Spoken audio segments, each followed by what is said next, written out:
In this episode of Comic Book Savant, I discuss Comixology Unlimited and is it really worth your time subscribing to this service? Are you going to get what you paid for? All in this episode of Comic Book Savant.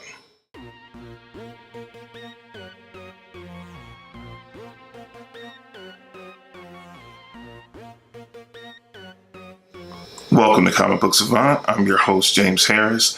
This episode is all about Comixology Unlimited. I got a lot of different questions because in previous videos, I've mentioned I'm a subscriber to Comixology Unlimited, and I've given some pros and cons, but I wanted to do my own separate video just talking about the service specifically because most of the time when I've mentioned Comixology Unlimited, I talked about it in a broader scheme, in lieu of other different services that are out there or other different avenues to get comics.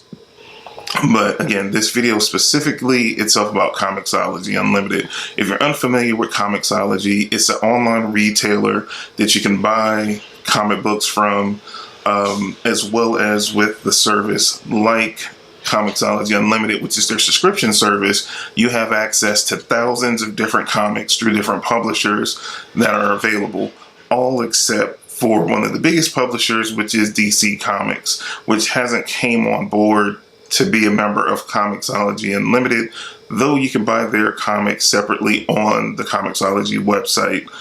It's a kind of confusing thing. DC at this point doesn't have a subscription-based service.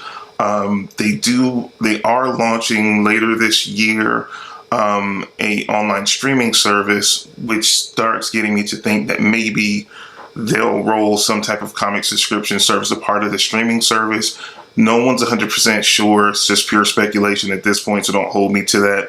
But it's starting to feel like that because they've been so standoffish about their stance joining any other subscription service or starting one separate of their own to this point, where Marvel has had one of the longest running subscription services with Marvel Unlimited, and Comixology Unlimited has been around for a couple of years, but I think Marvel Unlimited has been around for, gosh, I knew about Marvel Unlimited like way back in 2008, 2009. It's been around for quite a long time. Comixology Unlimited has been on around maybe like the past maybe 3 to 4 years, somewhere around there. And DC still hasn't, which is kind of weird because they're arguably the first or second biggest publisher around, and they don't have their own service. But again, we're not talking about them. We're talking about Comixology Unlimited themselves. It's a great service. You pay a subscription fee of $5.99 a month, and you have your local taxes then applies. I know where I'm located with tax, I pay about $6.50 a month, which I get the benefit from the service. Comics are so expensive now. Only having to spend $6.50 a month and have access to such a large number of comics is a great thing for me. And it's extra added benefits. But before I get into that, I also want to make it known too, if you're curious about Comixology Unlimited and you haven't touched the service yet, you can always go to Comixology.com, and they always have a free month trial. So you get to try the service out for a month, see how you like it, and then you can always cancel with no cost to you. Or if you continue on, then you would be billed after that first month, which is a good thing to test out the service to see if it's something that you might be interested in. So, it's no real risk to you. So if anything I, say during this video piques your attention, and again, this is not a sponsored video, I just got a lot of questions about it. I use the service. I've used the service over a year now. I've been a subscriber to the service. So again, because I've mentioned it in different videos, I received some questions from you guys wanting to know more about it, and what might be a better service between this and Marvel Unlimited. I've used Marvel Unlimited, and I've said this in other videos. I wasn't crazy about the service in comparison because you're locked into just Marvel books. You have more access to Marvel books through Marvel Unlimited than what you have with Comixology Unlimited. Excuse me. But they're constantly adding new books like every day, every week, to the Marvel portion. Marvel came on about a year or so ago, and that's when I did a free trial over a year ago tried it, wasn't crazy about it because they didn't have a Marvel or DC involved.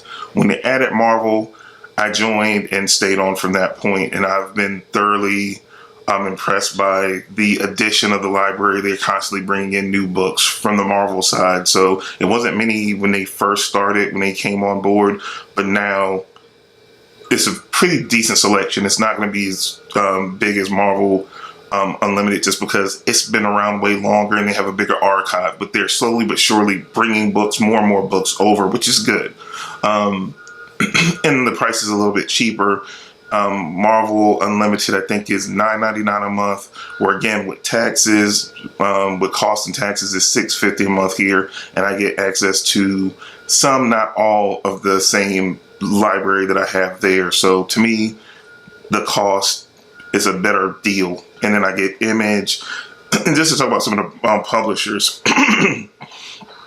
you have Marvel, you have Image, you have Valiant, you have Dark Horse, you have IDW, you have Dynamite, Abstract Studios, Boom Studios, Action Labs, Action Lab Danger Zone, Oni Press, Aspen Comics, Fantagraphics, Archie, Aspen Comics, Archie Comics, Zenoscope, and Kardashian Comics. So it's a large assortment of comic book publishers. Not every single publisher, but these are most of the major ones, minus DC Comics. So you're getting a lot of bang for your buck.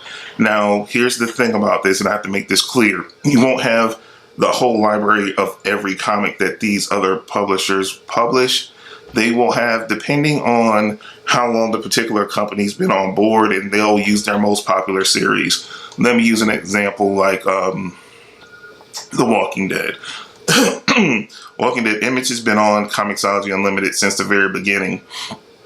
It started out where you only had access to maybe one or two of the first trades of like The Walking Dead or most of the popular series. You can get part of Unlimited, and then it might, tail off after that.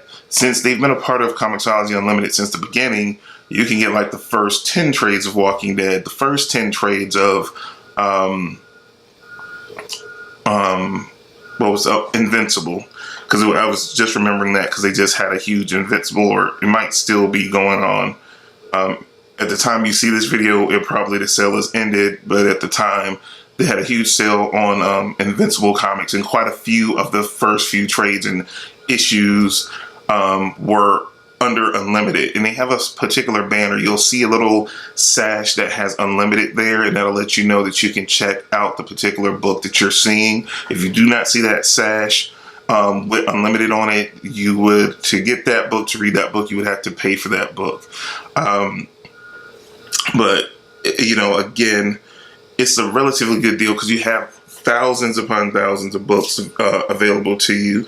You can check out with the service, because I tested the limits of it.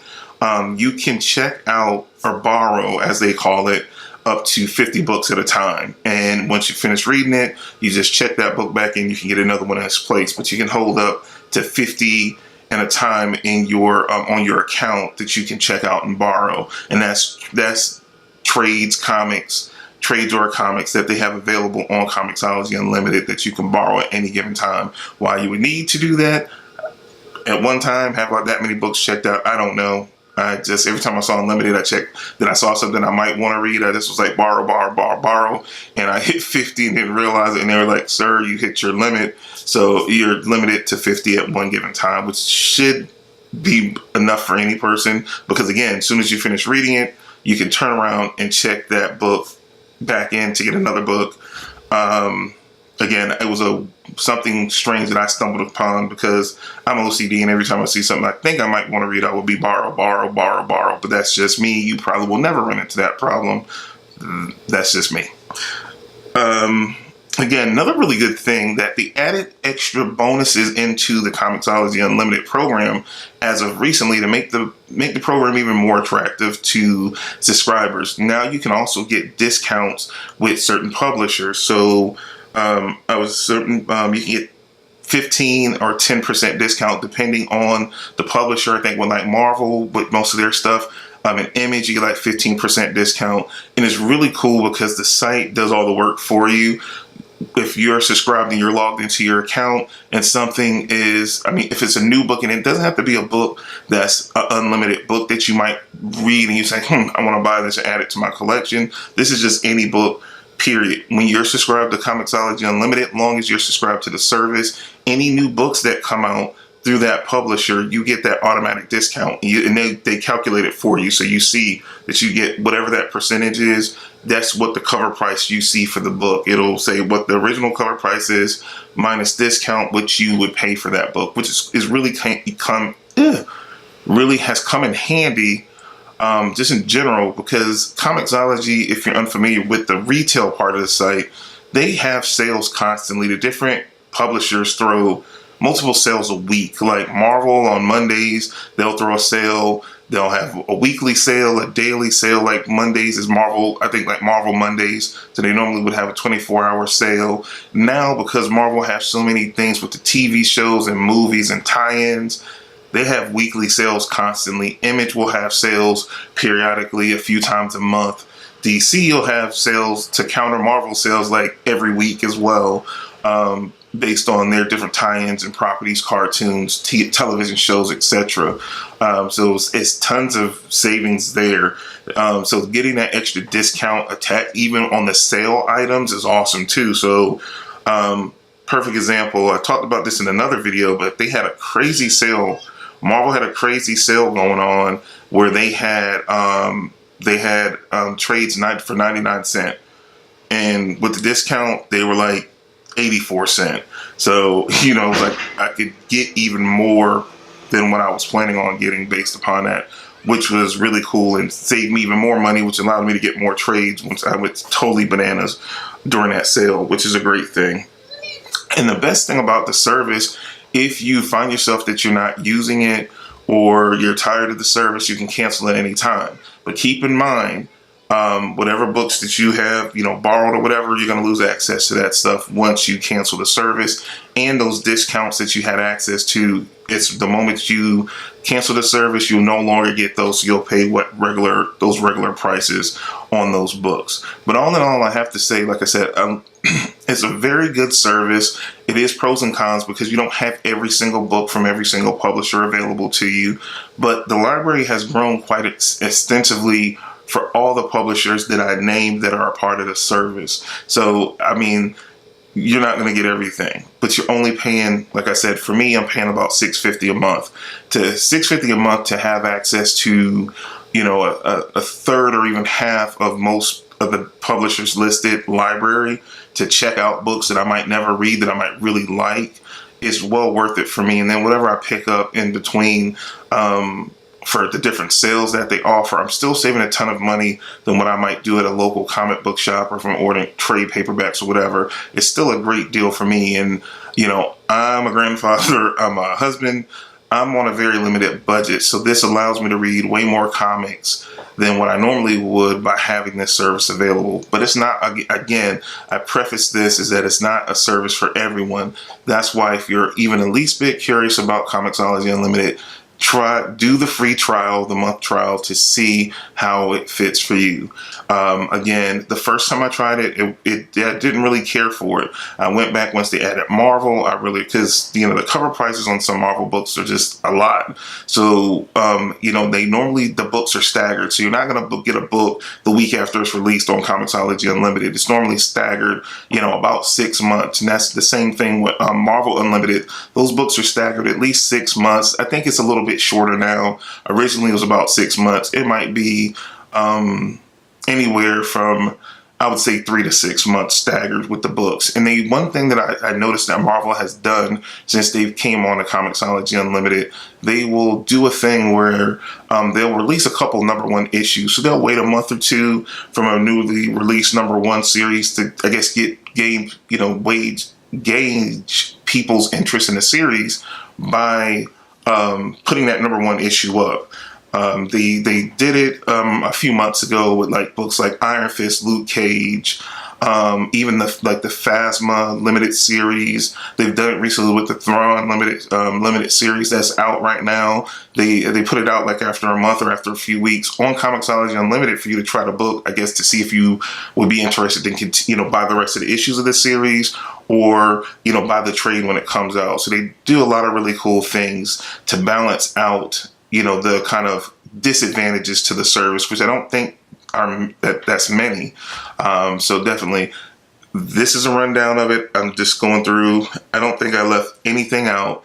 I'll have all the links in the description box below. If you're new to the channel, definitely like this video, share it with your friends. Also subscribe, click the bell notification to be alerted of when new videos drop. This is going to be a part of my series, the Comic Book Collector's Guide.